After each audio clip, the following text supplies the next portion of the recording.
Media మిత్రులందరికీ నమస్కారం.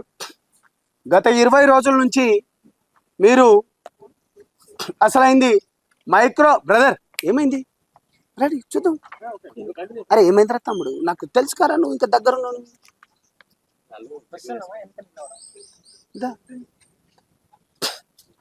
Media మిత్రులందరికీ నమస్కారం. నేను సంపత్ నాయక్ని.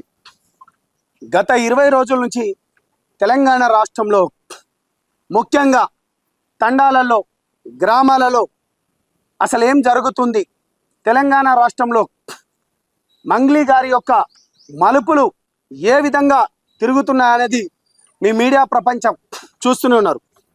ముఖ్యంగా నేను మొన్న మంగ్లీ గారి పైన తెలంగాణ ఫిలిం ప్రొడ్యూసర్ కౌన్సిల్కి నేను వెళ్ళి తనని బ్యాన్ చేయవలసిందిగా తాత్కాలికంగా అనుకున్నాను. కానీ తనను తాత్కాలికంగా కాదు, తనని పూర్తిగా బ్యాన్ చేయాలి. సినిమా ఇండస్ట్రీ నుంచి నేను ఒక జనరల్ సెక్రటరీగా ఉన్నా కాబట్టి మా ప్రెసిడెంట్ గారితో సంఘ గారితో కూడా మాట్లాడాను. అదేవిధంగా వేరే ఆర్గనైజేషన్ తెలంగాణ ఆర్గనైజేషన్స్ కూడా నేను సివిఎల్ నరసింహ గారితో కూడా మేము మాట్లాడుతున్నాం. ఇక విషయంలోకి వస్తే మిత్రులారా, ఎంత దుర్మార్గం అంటే ఒకసారి చూపించండి. ఆమె మంగ్లీ గారు ఏమన్నారు, ఇది ఎక్కడిది, మా చేతులలో ఎదిగిందట. ఈమె ఆ రోజు ప్రెస్ మీట్ పెట్టుకుంటూ ఎక్కడ పంజాగుట్ట దగ్గర ప్రెస్ మీట్ పెట్టుకుంటూ ఏమన్నది, అసలైంది మాకు ఆ మధుకు సంబంధమే లేదని చెప్పింది కదా. మీ మీడియా వాళ్ళందరూ సాక్ష్యం, ఇగో ఇక్కడ వీడియోలు కూడా సాక్ష్యం.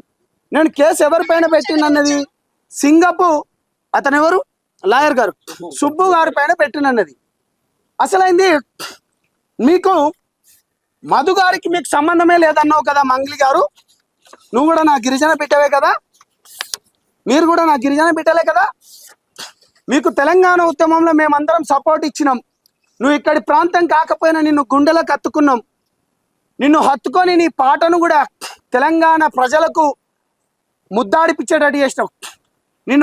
నువ్వు మధుకు సంబంధం లేదు అన్నది అమ్మా. రాత్రి పోయింది, నువ్వు ఎవరింటికి అమ్మా, ఇది ఎవరి బిల్డింగ్ అమ్మా తల్లి, నువ్వు ఎవరిని మోసం చేద్దామని. నాకు ఎందుకు కోపం వస్తుందంటే, నాకు కూడా కాల్ చేసి అన్నా నాకు అసలైంది సంబంధమే లేదు, అసలైంది దీంట్లో నువ్వు కూడా నా గురించి ఒక ప్రెస్ మీట్ పెట్టండి అన్న, నాకు అనుకూలంగా అంటావా? నీతి నిజాయితీ ధర్మం గురించి కొట్లాడుకుంటూ 15 ఏళ్ళకెళ్ళి నేను ప్రజల సమస్యల పైన కొట్లాడుతుంటే, నేను ఆ రోజు విజయవాడలో ఉంటే నన్ను కూడా బ్లఫ్ చేయడానికని మీరు చూస్తారా? ఇది ఎవరు? ఇవాళ మీ మీడియా వాళ్ళు అడగాలి. మంగ్లీ ఇది ఎవరు? ఈ ఫోటోలో ఉన్నది ఎవరు? నీ పక్కన ఉన్న మీ చెల్లె ఎవరు? ఇక్కడ ఉన్న మధు ఎవరు? మధుకు నీకు సంబంధమే లేదన్నావు కదా. నాశనం అవుతారు ఇవాళ. పేద బిడ్డల ఉసురు తగిలిపోతుంది మీకు. నాశనం, తెలంగాణ భాషలో సర్వనాశనం అయిపోతారు ఇవాళ. మీరు ఇంతకు ముందు మాట్లాడి చూసిండు కదా, ఈ ఆకలి చావులు కావు. ఈ పేద బిడ్డలు, ఈ చనిపోయిన వారు ఇప్పటి వరకు 3-4 చనిపోయినరట. ఇగో ఈ అబ్బాయిది దేవరకొండ దగ్గరే. ఇక్కడ ఈ మిత్రుడు కూడా తమ్ముడు ఉన్నాడు చూడండి, దేవరకొండనే. నాశనం అవుతారు ఇవాళ. ఏం లంబాడీ బిడ్డల డబ్బులు నీకు ఉట్టిగా వచ్చినాయా? పేరు వాడుకునేటప్పుడు లంబాడీ డ్రెస్ వేసుకుంటావు, నువ్వు ఎదగడానికి లంబాడీ మాటలు మాట్లాడతావు, నువ్వు డబ్బులు కూడా కమాయించుకోవడానికి కూడా లంబాడీ వాళ్ళ దగ్గరికి వెళ్ళి అంటావు, నువ్వు ఇవాళ తప్పించుకోవడానికి కూడా లంబాడీ బంజారాని విక్టింగ్ కార్డు వాడుకుంటూ ఏడుస్తావా? సిగ్గుబాడు మంగ్లీ, సిగ్గుబాడు. ఈ చావులకు న్యాయం ఎక్కడ దొరుకుతుందండి? ఈ చావులకు న్యాయం ఎక్కడ దొరుకుతుంది? ఇప్పటిదాకా మీరు విన్నారు కదా. ఇప్పటిదాకా ఆ తండాలకు మనం వెళ్దాం. ఇవాళ ఒక 2 days తర్వాత ఆ తండాలకు మనం వెళ్తాం. ఏంటి అమాయకమైన బంజారా బిడ్డల దగ్గర నుంచి, దళిత బిడ్డల దగ్గర నుంచి, బహుజన బిడ్డల దగ్గర నుంచి కోట్లకు రూపాయలు వసూలు చేసుకున్నది కాదా? ఇవాళ ఇందులో భీమానాయక్ అనేట ఆయన కూడా జైల్లో ఉన్నాడు. మధు కూడా జైల్లోనే, ఇప్పుడు మధు కూడా కస్టడీలో ఉన్నాడు. ఆ బాలాజీ అనేట కస్టడీలో ఉన్నాడు. గత 2 నెలల క్రితం అరెస్ట్ అయిందని మీకు తెలియదా? నువ్వు ఏ విధంగా తన ఇప్పుడు నీకు ఇంత పేరు ప్రఖ్యాతలు తీసుకొచ్చింది, నీకు మధు గురించి ఇంత తెలుసు, మధు గురించి కూడా నీకు తెలుసు కదా. నాకు అతనికి సంబంధం లేదంటావు, బయట వినిపిస్తుంది మీ చెల్లెకు వాళ్ళకి ఇద్దామని. అంటే కోట్ల రూపాయలు వస్తే ఎవరికైనా ఇచ్చుకోవచ్చా? అంటే పేరు సంపాదించుకున్న తర్వాత మేము అంటే మేము కుక్కను కూడా గాడిదంటే గాడిద అంటారు, వీళ్ళు మాకు సపోర్ట్ చేస్తారు అని అనుకుంటుండ్రా?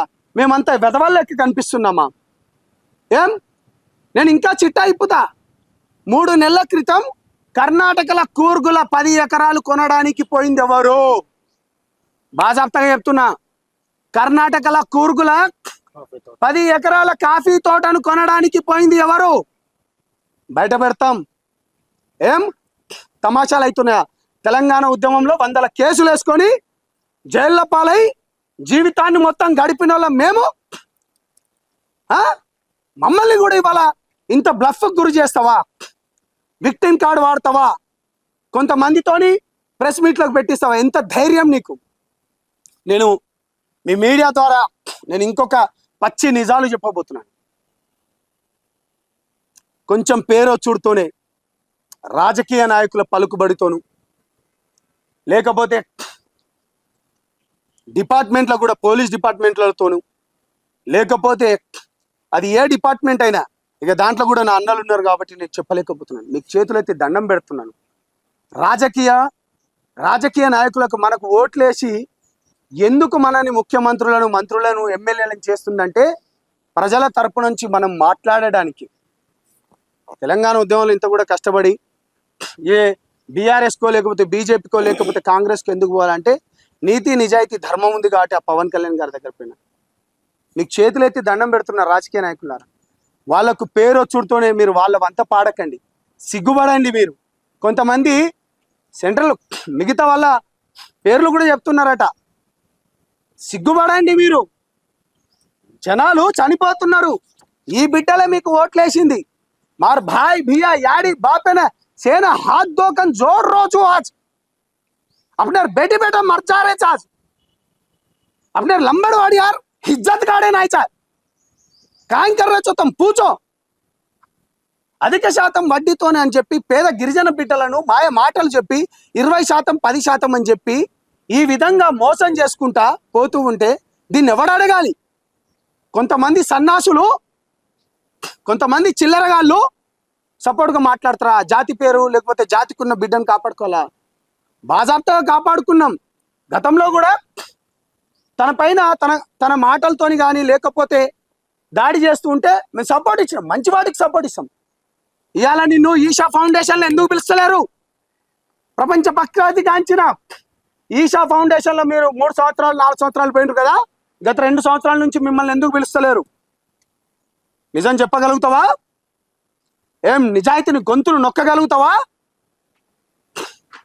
నిజాన్ని చంపేయాలని చూస్తావా?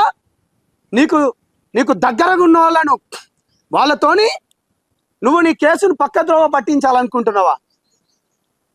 బాజాప్తగా చెప్తున్నాం, మిమ్మల్ని ఒకటే చెప్తున్నాం, నువ్వు చాలా అబద్ధాలు ఆడినావు, వానికి మాకు సంబంధమే లేదన్నావు, మాలాంటి నిజాయితీ పరులతోనే అబద్ధాలు మాట్లాడించాలని చూసినావు. కాబట్టి ఇది తప్పు మంగళి, నిన్ను శాశ్వతంగా బహిష్కరించాలి. నిన్ను బైకాట్ చేసే ఒక ఉద్యమం తీసుకొస్తాను నేను. బాజాప్తా చెప్తా, బైకాట్ మంగళి. నువ్వు ఏ సినిమాలల్లా నువ్వు ఏ పాటలు పాడినా కానీ నిన్ను శాశ్వతంగా పూర్తిగా నిన్ను బైకాట్ చేయాలి. ఎందుకంటే ఈ పేద బిడ్డలే కదా నేను సినిమాలు చూసేది.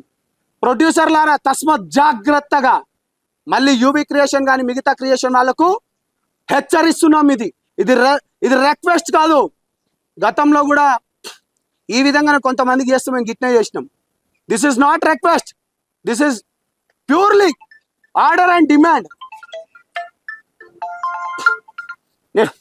నేను ఇది పూర్తిగా చెప్తున్నాను. పేద బిడ్డల డబ్బులు మీ సినిమాలు చూస్తేనే పేద బిడ్డల సినిమాలు చూస్తేనే మీకు డబ్బులు వస్తాయి. ఇటువంటి కల్పరిట్లను మీరు పెట్టుకోవద్దు, సహించం ఇది. ఏం హేమ గారు బెంగళూరులో రేవ్ పార్టీలో దొరికితే తనకు ఛాయిస్ ఇవ్వలే కదా, క్యారెక్టర్లు ఇవ్వలే కదా, తనని సినిమాలకైతే తీసుకోలే కదా. బాజాప్తగా చెప్తున్నాం. నీ బర్త్డే పార్టీలో మది ఎట్లా వచ్చిండు? నీ బర్త్డే పార్టీలో మది ఎట్లా వచ్చిండు తెలియదన్నావు కదా. బుద్ధి ఉండాలి కదా, ఇంగిత జ్ఞానం ఉండాలి కదా, సొయ్యి ఉండాలి కదా, సిగ్గుపడాలి కదా. జాతి పేరు చెప్పుకొని అంటే వాడుకుంటావా దీనికెళ్ళి బయటపడడానికి? కొంచెం పేరు చూడుతోనే వీళ్ళందరూ నాకు ఎంబటుంటారు అంటావా? మా లాంటి కొత్త తరం ఇగో ఇక్కడ ఉన్నది. కొత్త తరం, కొత్త తరం, కొత్త తరం. ఇది ఎవరికి తలొగ్గే తరం కాదు, తలను తొక్కుకుంటూ తరం ఇది. నవయువకులను తయారు చేస్తున్నాం మేము. కాబట్టి బాజాప్తగా చెప్తున్నాం, 2 రోజులలో దీనిపైన ఇప్పుడు మీరందరూ ఇంతకు ముందు కూడా ఆ బాధితుడు ఎవరైతే ఉన్నాడో తను మాట్లాడింది కూడా మీరు విన్నారు, తను రికార్డు కూడా చేసిండ్రు. ఆ బాధితులతోని కూడా మేము ఇక్కడ ఆ భీమానాయక్ బాధితులు కావచ్చు, లేకపోతే మధునాయక్ గారి బాధితులు, నేను డీజీపీ గారికి, ఇవాళ సిపి గారికి, ఇవాళ రాష్ట్ర ప్రభుత్వానికి, ఇవాళ రేవంత్ రెడ్డి గారు దీనిపైన నిజ నిజాలు బయటికి తేండి. మీకు ఓట్లేసింది గిరిజన బిడ్డలు, ఇవాళ గిరిజన బిడ్డలు చనిపోతున్నారు. దీనిపైన పూర్తి బాధ్యత వహించి మీ రాష్ట్ర ప్రభుత్వం, మీ పోలీసు యంత్రాంగాన్ని దించండి. ఎక్కడెక్కడ డబ్బులు వచ్చినా దాన్ని రికవరీ చేయించండి. పేద బిడ్డల పక్షాన ఉండాలంటూ తెలియజేస్తూ ఖబర్దార్, ఇప్పటికైనా పిచ్చి పిచ్చి మానుకోండి. చెప్పండి. విచారణ జరగక ముందుకే మంగ్లీని ఎందుకు మీరు దోషిగా చూపెడుతున్నారు? అసలు నేను మీకు ఇప్పుడు కూడా నేను మళ్ళీ చెప్తున్నాను, గతంలో ఎఫ్ఐఆర్ అయింది తన పైన, విచారణ ఏం కాదు. ఆల్రెడీ పోలీసుల పంజాగుట్టలో ఆల్రెడీ తన పైన కేసు కూడా నమోదైంది, A5గా కూడా ఉంది. గతంలో కూడా ఇట్లే హేమ గారి పైన కూడా ఈ విధంగానైతే తనని పూర్తిగా అంటే సినిమాలకు వెళ్ళి పక్కన ఏది ఆ బెదిరింపులు ఎక్కడికెళ్ళి స్టార్ట్ అయింది? ఇప్పుడు ఆ డైరెక్టర్ సింగర్ పేరు తమ్ముడు సురేష్ బొబ్బిలి ఉన్నాడు. ఎవరి గురించి మాట్లాడుతున్నారు? ఏ లాయర్తో మాట్లాడుతున్నారు? దాంట్లో ఉన్నవాళ్ళు ఎవరు? అసలు బెదిరింపులు ఎందుకు వచ్చింది? నీకు నాకు సంబంధం లేకపోతే నీకు బెదిరింపులు ఎట్లా వస్తుంది తమ్ముడు? నీకు నాకు సంబంధమే లేదు, నీకు నాకు అసలు కేల్కతం, నువ్వెవరో కూడా నాకు తెలియదు. బెదిరింపులు ఎట్లా వస్తాయి నీకు? ఏ విధంగా వస్తాయి?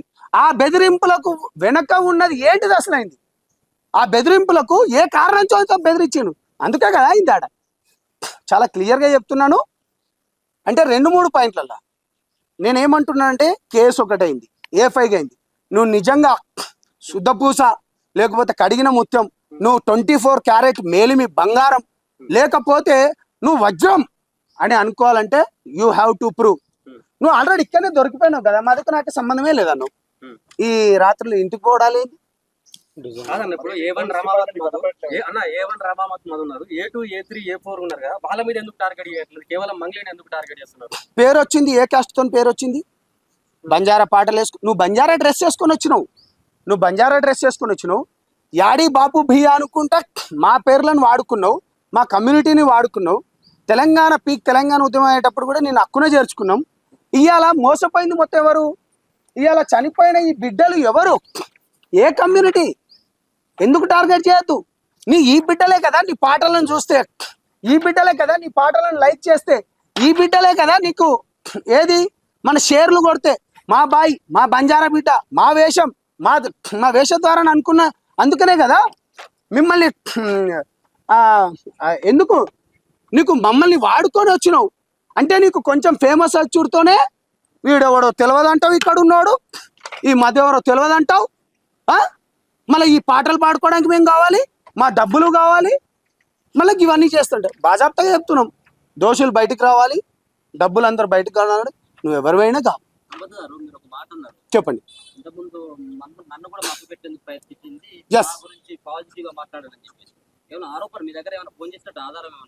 తప్పకుండా మమ్మల్ని మాట్లాడకు అని చెప్పేసి అన్నారు, పైసలు ఇస్తామని చెప్పేసి అన్నారు. మీకు డబ్బులు ఏమైనా ఆఫర్ చేస్తారా? ఇగో ప్రెస్ మీట్ లో ఉంటే ఇప్పుడే వచ్చినాయి మంగ్లీ అక్క. నాది కూడా చూపిస్తా. ఎంత దరిద్రం ఇది. ఒకసారి మాట్లాడండి. లేదు లిఫ్ట్ చేయండి అట, అంటే కాల్ చేయండి. కాల్ చేయండి. మీరు మాట్లాడు. హలో చెప్పండి అక్క.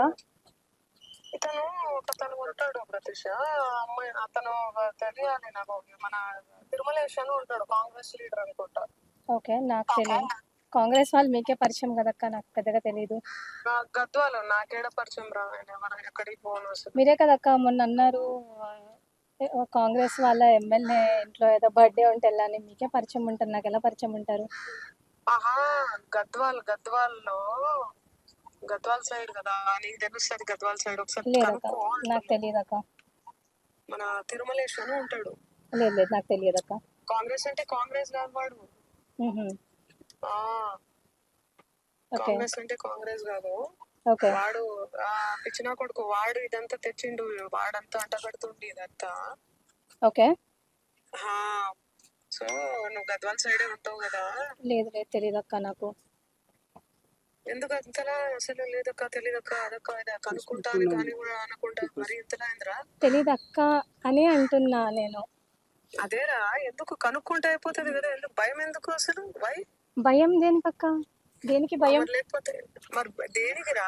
లేదక్క, తెలీదక్క, మీకే తెలుసు కదా. లేదక్క, ఈరోజు నేను 25th మార్చ్ రోజు నేను ఏదైతే మీతో మాట్లాడినో ఆ మంగ్లీ అక్క గురించి ఈ రోజు వరకు అంటే నేను వింటున్న మంగ్లీ అక్క గురించి ఇట్స్ వెరీ డిఫరెంట్ అక్క. Very very very different. ఎందుకంటే చాలా మంది. మంగ్లీ గారు నమస్కారం. మంగ్లీ అమ్మ, నేను సంపత్ నాయక్ మాట్లాడుతున్నా. హలో అమ్మ, మంగ్లీ కడి చేసింది రాజ్యం చూసిండ్రా చూసిండ్రు కదా. మంగ్లీ అమ్మ, నేను మాట్లాడుతున్నా నోటితోనే. ధైర్యం లేదా మంగ్లీ గారు? ఇప్పటి వరకు సిస్టర్ మాట్లాడినప్పుడు మీరు విన్నారు, చూసిండ్రు కదా. మీడియా మీరే కదా చూసిండ్రు ఇప్పటి వరకు. ప్రత్యక్ష సాక్ష్యం. ఎన్ని ఛానల్స్ ఉన్నాయి ఇక్కడ? ఇప్పుడు ప్రత్యక్ష సాక్ష్యం కదా అది. ఎవరు? ఇగో నాకు ఎప్పుడు తెలుసా మంగ్లీ గారు ఫోన్ చేసింది 15th ఏప్రిల్ రోజు అండి. ఇది జూమ్ చేసుకోవచ్చు. నాకు ఎందుకు కోపం అంటే క్యాంపస్లో కానీ బ్రైట్నెస్ పెట్టాలా ప్లీజ్, బ్రహ్మాండంగా పెడతాం. ఎందుకు కోపం అంటే 15వ తారీఖు నాకు కాల్ చేసింది. 15వ తారీఖు మంగ్లీ గారిని ఎవరు కాపాడుతున్నారు అన్నా? ఇప్పుడు అడగన్నా, నీ క్వశ్చన్ అడగనా అన్నా? మనకు డబ్బులు ఆఫర్కి మన దగ్గర నడవవు అన్న గారు. మన దగ్గర మీరు అడిగిన క్వశ్చన్లు మన దగ్గర నడవవు అన్న. అందుకనే నేను జనసేన పార్టీలో పోయినా. అది మంచిగా ఉంటే అదేగా నేను చెప్తున్నా అన్నా. నాకు 10 రోజుల క్రితం అంటే గత 15 రోజుల క్రితం నా దగ్గర విక్టిమ్స్ బాధితులు వస్తే, మన బిడ్డ కదా, ముందే ఎందుకు నోరు పారేసుకోవాలి అంటే, ఎందుకు ఇప్పుడు మనం మాట్లాడేదానికి విలువను ఎక్కువ ఉంటుంది, బాగుండదు. సో దానికి సంబంధించింది ఒక తెలిసిన వారితోని కూడా ఎంతవరకు నిజం ఎంతవరకు అబద్ధం ఒకసారి కనుక్కో అని చెప్పినాను. కనుక్కో అన్నప్పుడు నేను బేసికల్గా నేను ఇక్కడ లేను, కొంచెం పని గురించి అని విజయవాడకు వేరే పనిలో ఉన్నప్పుడు తను నాకు కాల్ చేసింది. కాల్ చేసి ఏందమ్మా అంటే, ఆమె రివర్స్ ఏమన్నది, అన్న నాకు తెలియదు అన్న, ఆడు మధుగాడేవాడో నాకు తెలియదు, నేను ఒక ఎమ్మెల్యే పిలిస్తే నేను పోయినా, ఆ రాత్రి కూడా ఏమో ఎట్లనో నాకు తెలియదు అనుకుంటా చెప్పుకుంటూనే ఏమన్నదంటే, అన్న మరి నాకు మద్దతుగా మీరు మాట్లాడండి అన్న అంటే, నేనేమన్నానంటే చాలా క్లియర్గా చెప్పిన, మద్దతుగా అనేది కాదమ్మా, నిజాలు ఉంటే, బాధితుల వైపు నిజాలు ఉంటే అటు మాట్లాడతా, బాధితుల వైపు ఉంటేనేమో నిజాలు మాట్లాడతా. ఒకవేళ నువ్వు నిజం అయితే నీకు నిజం మాట్లాడతా అంటే ఆమె ఏమన్నది వెంటనే, లేదన్నా నేను చాలా క్లియర్గా ఉన్నానన్నా, నేను చాలా నెంబర్ 1 క్యాండిడేట్ అన్నా, నేను ఇదన్నా అనుకుంటానది. ఇదన్నా మీరు అడిగిన క్వశ్చన్కి. సో నేను అప్పటికి ప్రెస్ మీట్ పెట్టలే. ఒక 4 రోజుల తర్వాత విజయవాడ నుంచి వచ్చిన తర్వాత దీనిపైన కథనాలు ఎక్కువైనప్పుడు రీసెర్చ్ చేయడం మొదలుపెట్టినాం. నమ్మలేని నిజాలు కంటికి వచ్చినాయి బాజాప్తగా, అందుకనే బయటకు వచ్చినాం, అందుకనే తనను బ్యాన్ చేయాలనుకుంటున్నాం. కానీ నేను మీ మీడియా ద్వారా నేను ఒకటే అడుగుతున్నా, రాజకీయ నాయకుడు ఎక్కడికి వెళ్ళి ఆకాశంలోకి వెళ్ళి ఊడిపడడు.